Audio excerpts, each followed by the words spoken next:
अस्सलाम वालेकुम। आज આપણે ખાસ કરીને એક બહુ જ સેન્સિટિવ અને બહુ જ જરૂરી અગત્ય મુદ્દા માટે આ વિડીયો બનાવી રહ્યા છીએ। પૂરા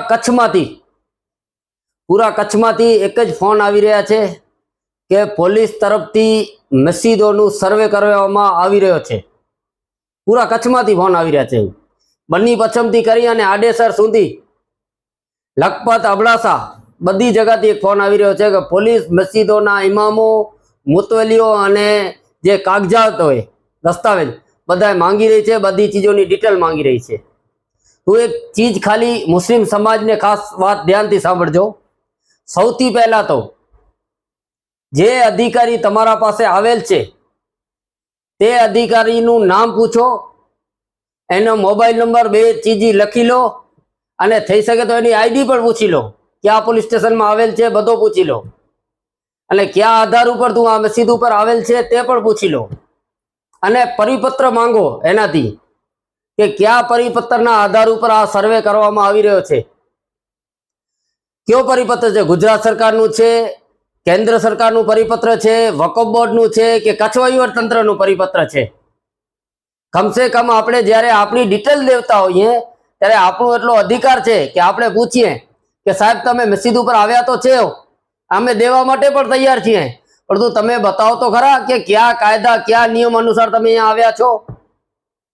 અને જો ના પાડે તો કહી દો એને કે ભાઈ અમને લેખિતમાં આપી દે કે મને આ ચીજો જોઈએ છે, એનાથી લેખિતમાં લઈ લો કે મને આ ચીજો જોઈએ છે, તું સાઇન કર ભાઈ।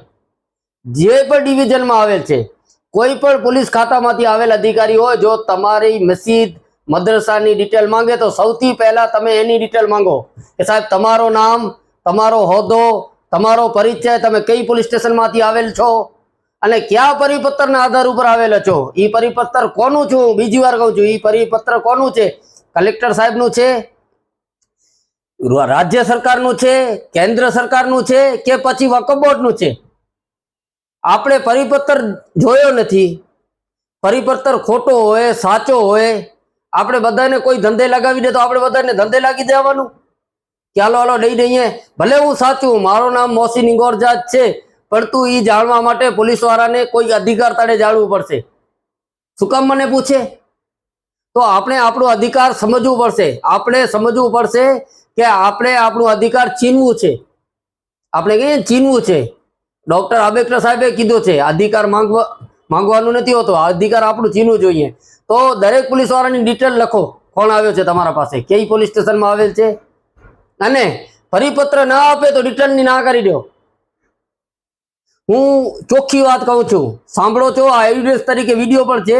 જો તમને પોલીસ વાળાઓ પરિપત્ર અથવા કોઈ ઉચ્ચ અધિકારીનું ફરમાનનું પત્ર બતાવવાની ના પાડી દે તો પોલીસને કોઈ અધિકાર નથી, કોઈ રાઈટ નથી કે મસ્જિદનું ડિટેલ લે, આલિમની ડિટેલ લે, મુતવલીની ડિટેલ લે। ખાસ વાંચી લેજો, ખાસ સાંભળી લેજો આ વાતને। બીજી વાત કે વકફમાં ચડેલ મસ્જિદોને પંચાયત નોટિસ ન પાડવી શકે। વકફમાં ચડેલ મસ્જિદો હોય એ ડાયરેક્ટ વકફ હેઠળ આવે છે, એનું ફેસલો સુપ્રીમ કોર્ટ કરી શકે, હાઈકોર્ટ કરી શકે। પંચાયતનું આ કામ નથી કે વકફમાં આવેલ મસ્જિદોનું નોટિસો પાડે। જેટલી મસ્જિદો વકફના અંદર ચડેલ છે, કોઈને પંચાયત નોટિસ નથી પાડવી શકતી। જો તમારી મસ્જિદ વકફમાં ચડેલ છે, ઉમ્મીદ પોર્ટલમાં ચડેલ છે અને ને પંચાયત તમને નોટિસ પાડે છે તો એને લેખિતમાં જવાબ આપો વકીલ મારફતે કે ભાઈ અમારી મસ્જિદ વકફમાં ચડેલ છે, અમારી કોઈ પણ મેટર હશે તો વકફ અમને મોકલશે, તમે કોણ હો છો અમને પૂછવા વાળા? પંચાયતને સીધો સવાલ કરો અને તલાટી કે સરપંચ જે પણ હોય તેના નામની રીટ પિટિશન દાખલ કરો હાઈકોર્ટમાં। કેવી રીતે એ તમને નોટિસ આપી શકે?